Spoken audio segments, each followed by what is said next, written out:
Uhali gani mtazamaji wa TVE, karibu katika taarifa ya habari. Tukujuze yaliyojiri tuliokuandalia kutoka chumba cha habari.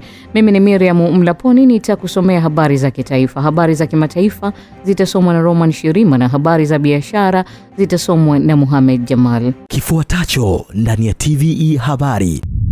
Rais Dr. Samia aelekeza fedha za sherehe maadhimisho ya 9 Disemba zikatumike kujenga miundombinu iliyoharibika Oktoba 29. Bilioni 2.99 za kopeshwa wanawake, vijana na watu wenye ulemavu mkoani Geita. Katika biashara, Wizara ya Viwanda yataka kasi mpya kudhibiti bidhaa holela. Na katika habari za kimataifa, mkutano wa kilele wa EU Afrika waanza huko Angola. Karibu mtazamaji wa TVE, na moja kwa moja tuanzie kwa Waziri Mkuu wa Jamhuri ya Muungano wa Tanzania Dr. Mwigulu Lameck Nchemba. Amesema serikali inafanya kazi tofauti zilizopo baina ya taasisi, vyama vya siasa na makundi mbalimbali ili kurejesha mahusiano mazuri baina ya serikali na wananchi, huku akiagiza kufunguliwa kwa kanisa la Ufufuo na Uzima ili waumini wake waendelee kufanya ibada kama kawaida. Mrisho Mapeo ameandaa taarifa ambayo inasomwa hapa studio na Recho Chacha. Dr. Mwigulu amesema hayo wakati akizungumza katika mkutano na wananchi uliofanyika Mbezi Mwisho wilayani Ubungo jijini Dar es Salaam, ambapo ameitaka Wizara ya Mambo ya Ndani kupitia upya masharti na vigezo vya kuanzisha baadhi ya taasisi za kidini, akiagiza ndani ya miezi 6 kuwepo na uangalizi wa taasisi zitakazofunguliwa kuona mwenendo wake. Waziri Mkuu Jumatatu Novemba 24 amefanya ziara kukagua miundombinu mbalimbali ikiwemo iliyoathiriwa kutokana na vurugu na maandamano ya Oktoba 29 mwaka huu na kutoa pole kwa Tanzania wote, huku akiwataka Watanzania kuiamini tume iliyoundwa na rais kushughulikia swala hilo. Aidha, amezielekeza Wizara ya TAMISEMI kuamini wakandarasi wazawa kwenye ujenzi wa miradi ya barabara na maeneo mengine yanayowezwa kufanywa na vijana wa Kitanzania wapewe wazawa ili wapate ajira na washiriki kulinda nchi, huku akitoa siku 10 kurejeshwa kwa usafiri wa mwendokasi wa barabara ya Kimara. Katika hatua nyingine, Dr. Mwigulu amesema Rais Samia ameelekeza kuwa hakutakuwa na maadhimisho ya 9 Disemba na fedha za sherehe hiyo ameelekeza zitumike kujenga miundombinu iliyoharibika. Waombe wa Tanzania tuwe makini. Tuilinde nchi yetu. Vijana wa Tanzania, tuilinde nchi yetu. Mungu ametupa nchi nzuri Tanzania. Mungu ametupa nchi nzuri Tanzania. Na niwaambie wana Dar es Salaam, Tanzania si mali ya serikali. Wala Tanzania si mali ya vyama vya siasa. Vyama vya siasa vipo kwa sababu kuna nchi inaitwa Tanzania. Si mali ya vyama vya siasa wala si mali ya serikali, ni mali yenu wa Tanzania. Tanzania ni mali yenu wa Tanzania. Nimefuatilia tukio na nimefuatilia hapa nilipopita. Ni ngumu kuamini kwamba hayo yametokea nchini kwetu na baadhi ya watu wanachukulia kama mviringo kadogo namna.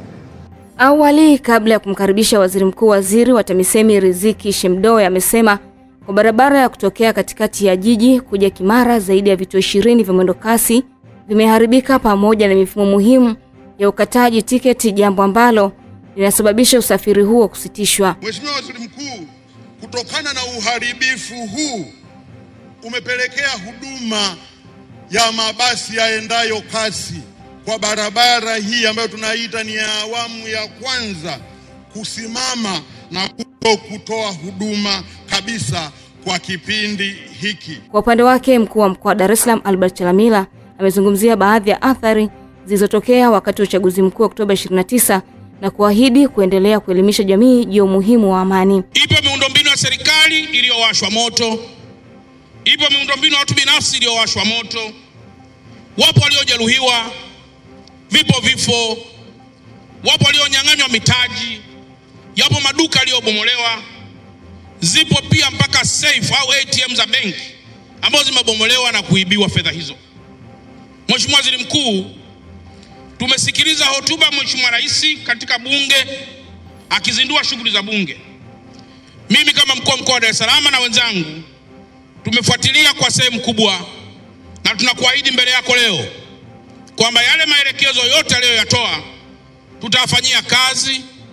Tutaendelea kuunganisha wana Dar es Salaam na tutaendelea kuhubiri dhana ya amani ambayo itakapovurugika kama ambavyo tuliona kidogo inakuwa ni janga na inakuwa ni jambo kubwa mno. Nao waziri wa mawasiliano, teknolojia ya habari ambaye pia ni mbunge wa jimbo la Kibamba, Angela Kairuki, na waziri wa uwekezaji Profesa Kitila Mkumbo, pamoja na kuwashukuru wananchi na kutoa pole kutokana na vurugu zilizojitokeza siku ya uchaguzi, wametaka vijana kuwa wazalendo wa taifa.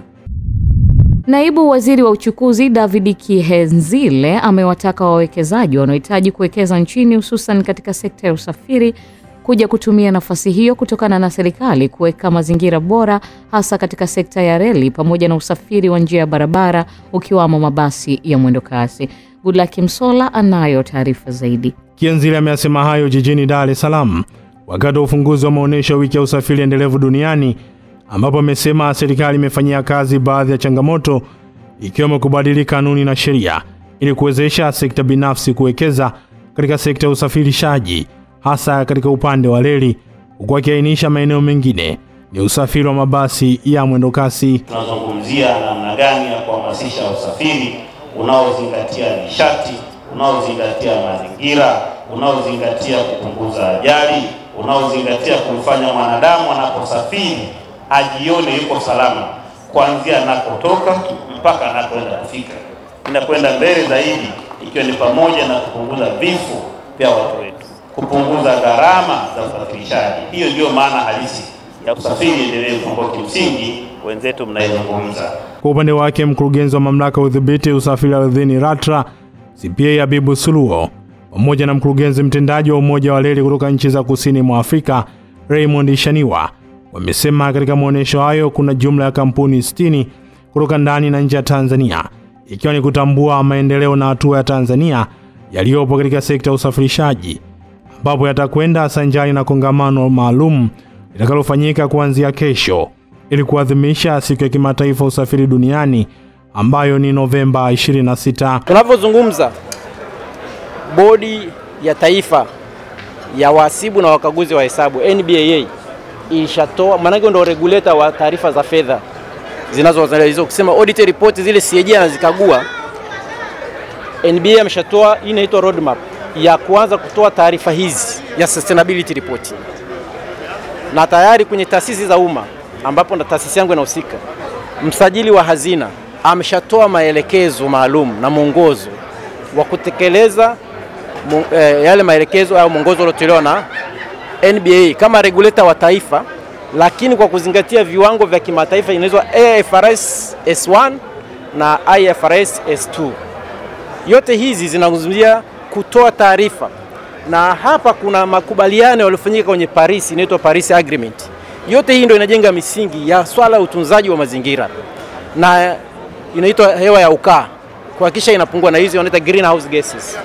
Na baadhi ya washiriki katika maonyesho hayo ya wiki ya usafiri endelevu duniani yakiwa yanafanyika nchini Tanzania kwa mara ya kwanza tangu Baraza la Usalama la Umoja wa Mataifa lipitishe siku hiyo, wamesema hatua hii ni kuonesha maendeleo ya Tanzania hasa katika kusaidia kupunguza uchafuzi wa mazingira kupitia vyombo vya usafiri. Kwa saizi tulipo na kwa miundombinu tulionayo, ni dhahiri kabisa naona kwamba tuna uwezo wa kufanya vitu kama hivi. Mfano, kwa sisi AG Energies, kwa jinsi tulivyojipanga ni kwamba mbali na kuwa na vyombo vya umeme hivi hapa ambavyo vinatumia umeme, pia vile tumehakikisha kimiundombinu zaidi ni kwamba ni kwa jinsi gani umeme utakavyokuwa available kwa kila mtu kiasi kwamba kusiwepo na shida yoyote. Asante sana Goodluck Msola kwa taarifa hiyo. Serikali kupitia halmashauri ya manispaa ya Geita imeendelea kutoa mikopo kwa makundi ya wanawake, vijana pamoja na watu wenye ulemavu, ambapo zaidi ya shilingi bilioni 2 tayari zimetolewa kwa makundi hayo. Taarifa na Joel Maduka kutoka Geita inaarifu zaidi. Akizungumza wakati wa zoezi la utoaji wa mikopo, mkuu wa wilaya ya Geita Ashim Komba ametaka halmashauri kuona uwezekano wa kufanyia kazi hoja na maombi yanayowasilishwa na vikundi ili kuwawezesha wanufaika zaidi. Lazima tufanyie kazi hoja ya maombi yanayowasilishwa na vikundi Kama kikundi kimewasilisha maombi ya milioni 50, hebu tuone umuhimu wa kuwapatia milioni 50 yote kama ilivyoombwa ili iweze kuleta tija kwenye maendeleo. Kama kikundi kimeomba milioni 20, kipatiwe milioni 20 yote. Kama kikundi kimeomba milioni 10, kipatiwe milioni 10 yote. Faida ya jambo hili ni nini? Wamekuwepo baadhi ya watu wakizungumza ya kwamba wanaweza wakachelewa kuzifikia ndoto zao kwa sababu kinachoombwa na kinachotoka ni vitu viwili.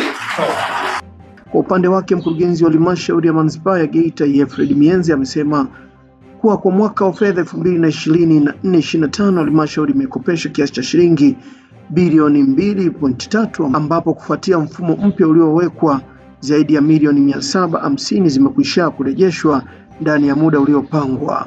Tumeona katika awamu ya kwanza tu ya kukopesha kumekuwa na afya sana kwenye eneo hili la utoaji wa mikopo na marejesho yake. Naomba tujipigie makofi sana kwa sababu katika awamu ya kwanza ambayo tulikopesha kiasi cha shilingi bilioni 2.3 kwa mwaka wa fedha 24/25, baada ya mfumo mpya kurejeshwa, tayari kuna milioni 750 zimekwisha kurejeshwa ndani ya wakati, na tayari zile bilioni 1.6 zilizobaki urejeshaji wake bado ni mzuri. Tunaamini kabisa wako ndani ya wakati.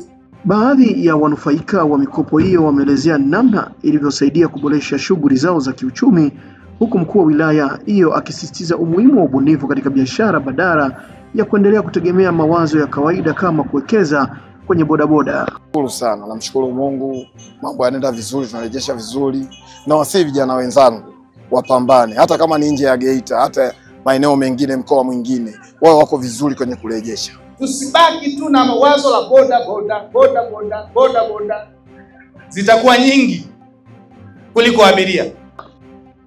Serikali kupitia halmashauri ya manispaa ya Geita imeendelea kutoa mikopo kwa makundi ya wanawake, vijana pamoja na watu wenye ulemavu, ambapo zaidi ya shilingi bilioni 2 tayari zimetolewa kwa makundi hayo, ikiwa ni sehemu ya jitihada za serikali za kuwainua kiuchumi wananchi na kuimarisha upatikanaji wa mitaji ya kuendeleza shughuli za uzalishaji mali katika jamii. Asante sana Joel Maduka kwa taarifa hiyo.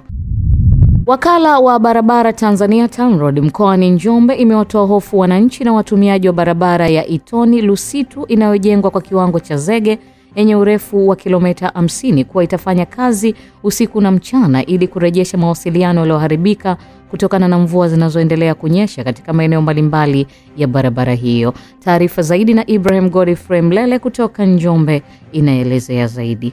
Meneja wa TANROADS mkoa wa Njombe, Ruthi Sharua, akizungumza wakati akisimamia kazi ya kusawazisha barabara hiyo iweze kupitika wakati wote katika eneo la Uwemba, amesema juhudi za kurejesha mawasiliano zinaendelea usiku na mchana. Lakini tatizo hili baada ya sisi kufika na kulifanyia uchunguzi, tuliona ni maeneo yapi tuweze kuyafanyia kazi kwa kushirikiana na mkandarasi, na mkandarasi anaendelea. Kama tunavyoona leo, hakuna gari hata moja ambayo imekwama.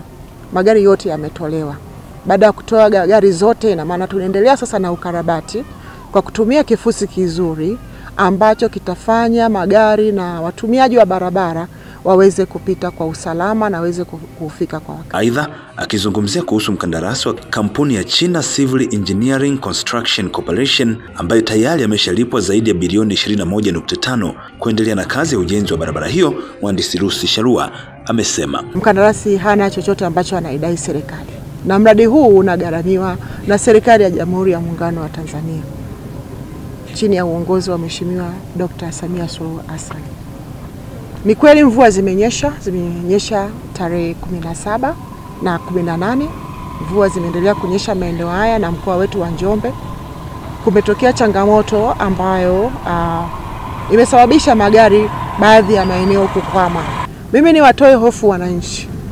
Sisi tumeshawasiliana na Wizara ya Ujenzi, ndio maana tuko mahali hapa tukishirikiana na mkandarasi. Kufuatia adha hiyo ndani ya mkoa wa Njombe, mbunge wa viti maalum kupitia chama cha ukombozi wa umma Sigrada Mligo ametembelea ili kujionea changamoto inayowakabili wananchi, na hapa anatoa wito kwa serikali kuchukua hatua za haraka ili kurejesha mawasiliano katika barabara hiyo muhimu ya kiuchumi. Nimeumia sana kwa sababu huu mradi ni wa muda mrefu, ni wa toka utawala wa Magufuli ndo alianzisha huu mradi, na kwenye mkoa wetu wa Njombe tulikuwa na miradi miwili mikubwa ambayo ilikuwa ni barabara hii ya Ludewa na barabara ya Makete. Lakini mradi wa barabara ya Makete uliisha kwa wakati. Lakini bahati mbaya sana wakati Magufuli anafariki huu mradi ulikuwa ndo unaendelea kutengenezwa. Hali ni mbaya sana, magari hayapiti, hakupitiki. Kwanza hata huyo mkandarasi hata akirudi leo bado hali ni mbaya kwa sababu miundombinu aliyokuwa ameitengeneza wakati mradi unaanza nayo imeharibika. Ni kufukia hii barabara sehemu mbaya zaidi kuliko nyingine hata kwa kifusi cha haraka. Kwa upande wao baadhi ya madereva wa malori ya kubeba mizigo pamoja na wafanya biashara wanaosafirisha mizigo wamekuwa na haya ya kusema. Tunasika sasa sababu tunakaa bila kazi, sio kazi tena hapa, tumepaki magari, hatufanyi kazi. Kwa tunasirika sana. Nimeanza safari jana jioni manake. Mpaka sasa hivi ni siku, yani ni usiku wa pili tunauanza, sijafika. Kwa maana hii tumekwama sehemu ya kwanza, ndo hapa sehemu nyingine mnatukuta nimekwama tena. Maana na bado hatujui tunatoka muda gani hapa na tutakuamliwa na kitu gani hatujajua yani mpaka sasa hivi. Kwa nne leo na barabara ndio kama hivyo unavyoiona, mvua ikinyesha hapa haendeki tena. Yaani kwa sasa hivi toka tumefika hapa zimepita sehemu zaidi ya 4 za mbao. Ndio zimeshuka hivi na hapa ndo tunasikilizia kama zimetoboa, na mtu yule ndo tumuulize iko na nini Njombe baba. Kiziona na sindo tupo. Kutoka hapa mkoani Njombe, TVE Habari, mimi ni Ibrahim Godfrey Mlele. Asante sana Ibrahim kwa taarifa hiyo. Imearifiwa kuwa kuna umuhimu wa kupima afya kabla ya kuingia katika mahusiano ya ndoa. Wahusika wanatakiwa wakapime ili wawe na uhakika wa afya zao. Amini Nyaungo anayo taarifa zaidi. Haya hapa ni maoni juu ya jambo hili. Sasa tupate kuwasikiliza baadhi ya wazee wa mkoa wa Singida wakichangia juu ya mada hii. Babu, kuna madhara nisipopima na mwenzangu asipopima, hapo nafikiri utakuwa na uhakika yuko salama ama vipi. Lakini tukisha pima basi maisha ya ndoa yanakuwa mazuri. Unapopima una maana kwanza unatoa mashaka na mwenzi wako.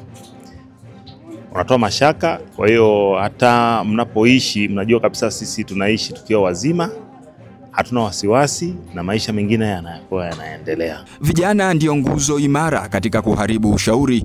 Je, mawazo yao yakoje na wanasemaje juu ya jambo hili? Wanakuwa na uoga kwa sababu katika ujana mambo ni mengi. Unakuta ana mahusiano zaidi ya mtu mmoja, na hiko ndo ambacho kinapelekea watu wengi kuogopa kwenda kujua kama mtu ana maambukizi au la. Akiangalia njia alizopita au mahusiano alopita, unakuta mahusiano mengine yameingia tu randomly bila hata kupima. Wameingia kwenye mahusiano unakuta kama 5 hivi, kwa yanapelekea mtu apendi. Sasa ukiangalia hapa mbona ni mbaya, kwa unakuta wengi hawapendi kupima kwa sababu hizo mbili. Kwa upande wa wataalamu nao wanatuambiaje juu ya umuhimu na kiini cha taarifa yetu siku hii ya leo? Kunakuwa na uwazi pamoja na kuaminiana kwa sababu wanashirikishana hali zao kabla ya kuingia kwenye mahusiano ya ndoa. Lakini pia inasaidia kukwepa au kuepuka msongo ambao anaweza akaupata baadaye mwanandoa baada ya kugundua kwamba kuna changamoto ambayo ilijificha kabla ya kuingia kwenye mahusiano ya ndoa, anakuja kuigundua wameshaingia kwenye mahusiano ya ndoa. Lakini inasaidia pia kupanga uzazi, sababu kuna matatizo mengine ambayo yanaweza ukatambua kwamba tukiingia kwenye mahusiano ya ndoa ninategemea kunaweza kuwa na changamoto 1, 2, 3. Kwa tunajipanga namna gani ya kukabiliana nazo hata Je, ni magonjwa yapi huwa yanaweza kupatikana kwenye masuala ya mahusiano bila kupima? Huo ugonjwa wa sickle cell tunashauri watu kabla ya kuingia kwenye mahusiano wapime. Lakini pia kuna magonjwa yanayoambukiza. Kuna maambukizi ya virusi vya ukimwi ambao hili tumelizoea huwa linafanyika. Lakini sasa kuna magonjwa mengine. Kuna ugonjwa wa homa ya ini ambao kwa kitaalamu wanaita hepatitis, tuna hepatitis B pamoja na C, tunashauri pia wapime. Lakini kuna magonjwa ya zinaa kama kaswende, kisonono ambayo yanaweza yakawa na athari baadaye kwa uzazi wa watu wanaoingia kwenye mahusiano ya ndoa. Na huu hapa ni ushauri baada ya kumaliza kikao chetu na wananzengo na mjadala mzito juu ya masuala ya ndoa kabla ya kupima. Hakuna mtu wa kuaminika afya kwa sasa hivi. Maradhi yaliyoko ni maradhi ya kudumu na ni maradhi hatarishi. Tofauti na zamani, maradhi yalikuwa ni ya kutibika na yalikuwa sio maradhi ya kutisha kama yalivyo sasa hivi. Kwa hiyo sasa mimi ushauri wangu ni kwamba wanaohitaji kuoana sasa hivi waende kwenye upimaji, tena ikiwezekana wapime kabla ya kufikia habari ya kuoana. Ushauri wangu kwa vijana wakapime, kwa sababu ukimwi upo. Usipopima unaweza ukaingia kwenye janga baya la hatari, kwa sababu ukimwi bado upo. Asante sana Amini Nyaungo kwa taarifa hiyo. Mamlaka ya viwanja vya ndege Tanzania TAA imesema imejipanga kuboresha miundombinu ili kuwa na mazingira rafiki pamoja na kurahisisha usafiri huo na kuwa na tija na manufaa kwa taifa kwa ujumla. Tuungane na Goodluck Msola kwa taarifa zaidi. Hayo imesemwa jijini Dar es Salaam na mkurugenzi mkuu wa mamlaka ya viwanja vya ndege Tanzania TAA, Abduli Momboka leo kwenye uzinduzi wa wiki ya maadhimisho ya utamaduni wa wiki ya usalama wa anga inayoanza Novemba 24 hadi 28, ambapo amesema kwenye uwanja wa Mwalimu Nyerere kuna ujenzi unaendelea na maboresho mbalimbali yanazidi kufanyika katika kiwanja hicho. Aidha, Abduli amesema maboresho ya miundombinu yanakwenda sanjari na usalama wa anga, hivyo wanazidi kuongeza miundombinu na wanapaswa kuongeza pia usalama. Kama mnavyoona hapa Julius Nyerere tayari kuna vitu vinaendelea. Kuna ujenzi wa jengo la office building, kuna ujenzi wa pavilion imeshafanyika, lakini pia tunaboresha terminal 3. Tayari tumeshasaini kandarasi na contractor kwa ajili ya kuboresha hapo mbele, kuongeza shading, kuongeza canopy. Kuna maboresho mengi yanakuja. Maana yake nini? Hii miundombinu inapoboreshwa inakwenda sambamba na usalama, security. Unapozidi kuongeza miundombinu, maana yake unatakiwa pia kuongeza kiwango au level ya security ili kuweza kuhimili operations na shughuli mbalimbali ambazo zitakuwa zinafanyika katika viwanja vya ndege. Kwa upande wake, mkurugenzi wa kiwanja cha ndege cha kimataifa cha Julius Nyerere, Betha Bankwa, amesema lengo kuu la wiki hii ni kubadilishana mitazamo mbalimbali namna ya usalama wa anga, kuongeza ushiriki wa watu wote, abiria na wadau na taasisi katika suala la usalama, pamoja na kupunguza hatari na matishio ya ndani ya nchi. Kwa mantiki hiyo, ICAO inasisitiza kwamba usalama haujengwi na vifaa pekee, bali unajengwa na watu, tabia, lakini na utamaduni wa taasisi. Ndugu mgeni rasmi, kwa upande wa Tanzania, Mamlaka ya Usafiri wa Anga yani TCAA ilizindua kampeni hizi mwaka 2022 ikiwa ni sehemu ya kutekeleza tathmini za kimataifa za usalama na kuimarisha ushirikiano wa wadau wote wa usafiri wa anga. Asante sana Goodluck Msola kwa taarifa hiyo.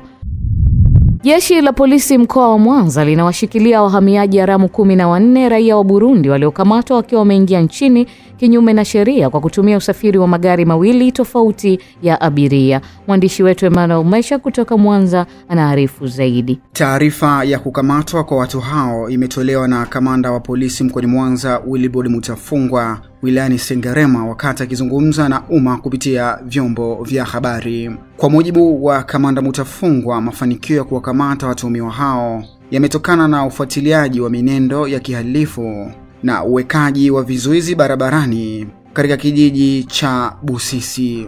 Kamanda Mutafungwa amesema kuwa wakati wa kukamatwa kwa watu hao, dereva wa gari moja aliyetambulika kwa jina la Jonas Richard alifanikiwa kutoroka eneo la tukio na jitihada za kumsaka zinaendelea. Jeshi la polisi limefanikiwa kuwakamata raia wa Burundi ambao idadi yao ni 14 ambao walikuwa nasafiri kwenye magari mawili. 13 walikuwa wakisafiri kwenye gari namba T 337 DYA. Hii ni aina ya Tata inayotoka kwenye kampuni ya usafirishaji abiria iitwayo Chiza. Gari hili ni mali ya Chiza Francis Lugubi ambaye ni mkazi wa mkoa wa Dodoma.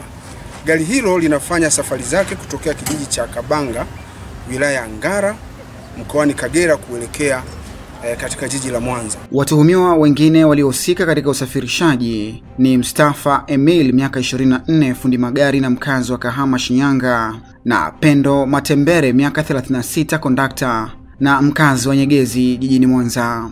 Baada ya kuhojiwa, imebainika kuwa wahamiaji hao waliingia nchini kupitia mpaka wa Kabanga mkoani Kagera mnamo Novemba 22, 2025. Magari yote mawili yamekamatwa na dereva pamoja na wasaidizi wake wengine, ambapo wanaendelea kuhojiwa kuhusiana na tuhuma za kuwasafirisha wahamiaji hao haramu. Aidha, Kamanda Mutafungwa amesema kuwa jeshi la polisi linaendelea kuimarisha doria na vizuizi mbalimbali katika barabara kwa kushirikiana na vyombo vingine vya usalama na wananchi ili kudhibiti matukio ya kihalifu, huku akiwaomba wananchi kuendelea kutoa ushirikiano kwa kutoa taarifa zitakazosaidia kuwafichua wahalifu popote walipo ili waweze kudhibitiwa kabla hawajafanya uhalifu.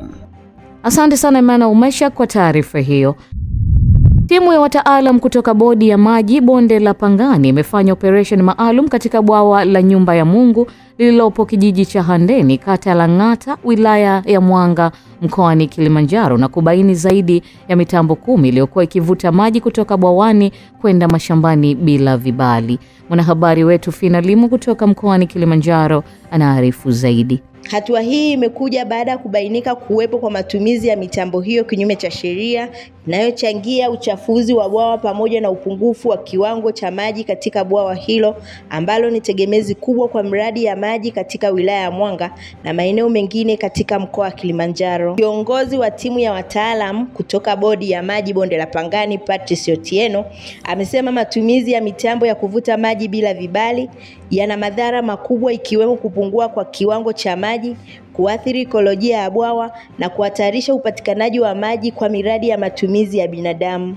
Amesema bodi hiyo itachukua hatua za kisheria kwa wote watakaobainika kutumia maji bila vibali na kuwataka wakulima kuzingatia taratibu ili kulinda rasilimali hiyo muhimu. Na pia kueleza wafuate utaratibu ambao upo kisheria, sababu mtu yote anayechepusha maji kwa njia ya pump lazima awe na kibali. Ukiangalia hili bwawa matumizi yamekuwa makubwa sana, sasa ukanda wa juu wakulima wamekuwa ni wengi sana wa vitunguu na nyanya, lakini wengi wanatafuta mashamba bila kufuata utaratibu wa maji watapata wapi. Kwa hiyo wanatusababishia mgogoro mkubwa sana. Wakati wa kiangazi maji yanapungua katika bwawa la Nyumba ya Mungu.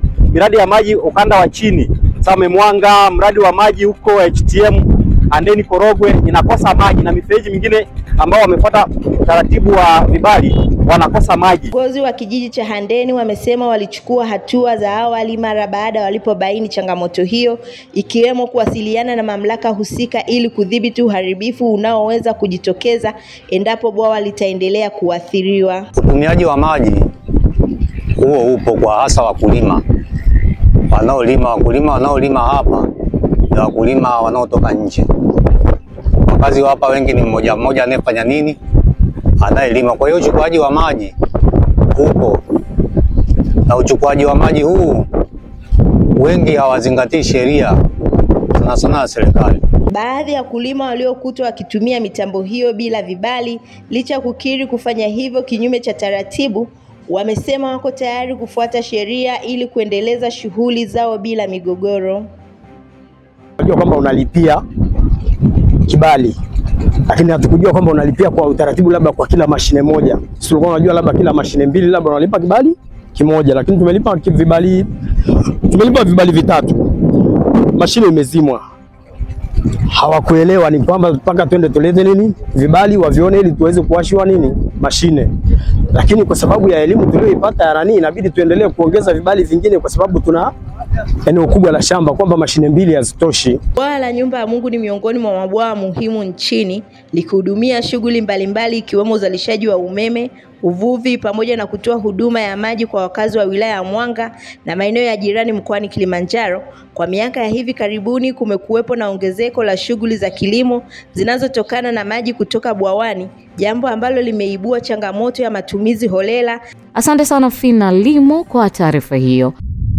Katika kukabiliana na changamoto za ajira kwa vijana, serikali wilayani Handeni mkoani Tanga imeahidi kutumia vijana wenye ujuzi wa fani mbalimbali kushiriki kwenye ujenzi wa miradi mbalimbali ya maendeleo wilayani humo ili kuongezea kipato vijana hao na kuwakwamua kiuchumi. Taarifa zaidi na Elizabeth Kilonzo kutoka Handeni. Akiongea wakati wa mahafali ya 39 ya Chuo cha Maendeleo ya Wananchi FDC Handeni, mkuu wa wilaya ya Handeni, Mheshimiwa Salumu Nyamwese, amesema wanapaswa kushiriki kwenye ujenzi wa taifa kwa kushirikishwa kwenye ujenzi wa miradi mbalimbali ya maendeleo. Vijana hao wanapohitimu mafunzo tuweze kuwatumia katika kushiriki katika ujenzi wa taifa letu, kuwashirikisha katika miradi mbalimbali ya kijamii.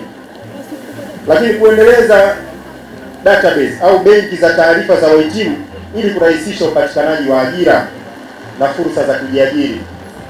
Sisi tumeichukua hilo kama serikali, bali itakapokuwa ikitokea fursa mbalimbali katika wilaya yetu, katika mkoa wetu, na tukaona tuna vijana ambao wapo kwenye database zetu, tuweze kuwatumia. Jumla ya wanafunzi 306 wamehitimu ujuzi wa fani mbalimbali kwenye chuo cha maendeleo ya wananchi FDC Handeni, ambapo chuo hicho pia kinakabiliwa na changamoto mbalimbali kutokana na kuwa na idadi kubwa ya wanafunzi, hali inayomlazimu mkuu wa chuo hicho Asha Mdimbe kutoa ombi kwa serikali. Tulikuwa tunaomba tuboroshewe mabweni kwa sababu wanafunzi tunaochukua sasa hivi ni wengi, kwa hiyo hawatoshelezi mabweni tulionayo. Pia kwenye darasa la kompyuta tulizonazo ni chache, ziko kompyuta 20. Kwa hiyo kutokana na idadi ya wanafunzi tunapitia hiyo changamoto. Pia samani za darasani ziko chache. Kwa hiyo tulikuwa tunaomba wadau mbalimbali na nini waweze kutuongezea ili kuweza kufanikisha mafunzo yetu kwa ujumla. Hata hivyo, baadhi ya wahitimu wa chuo hicho licha ya kueleza namna watakavyotumia ujuzi waliopata chuoni hapo kwenda kujiajiri, pia wakatoa ombi la kuongezwa kwa fani kwenye chuo hicho. Kozi hizi kiufupi kwamba zinaweza kutoa fursa kubwa sana za kujiajiri, kwamba tunaporudi mitaani zinatokea fursa nyingi sana za kazi. Hivyo basi tutaenda kutumia vizuri mafunzo haya kwa weledi ili tuweze kujiajiri wenyewe mtaani. Hivyo naamini ni fursa kubwa tumepatiwa hii. Kwa sisi hapa tunamshukuru sana Mheshimiwa Waziri Mkuu kwa nafasi hizi, lakini pia tulikuwa tunaomba katika chuo chetu haya anaboresha wapandishe, kwa mfano kama kozi kama mwaka huu hapa kumetoka kozi 4 katika chuo chetu hichi cha Handeni. Tulikuwa tunaomba kwa makani kama nafasi zipo sisi tupandishiwe kozi, hata kuwe na kozi hata 6, 7. Elizabeth Kilonzo, TVE. Mtazamaji, hii ni taarifa ya habari. Mimi ni Miriam Mlaponi. Tupate mapumziko mafupi kisha tutaendelea na taarifa ya habari. Kifuatacho ndani ya TVE habari. Katika biashara, Wizara ya Viwanda yataka kasi mpya kudhibiti bidhaa holela.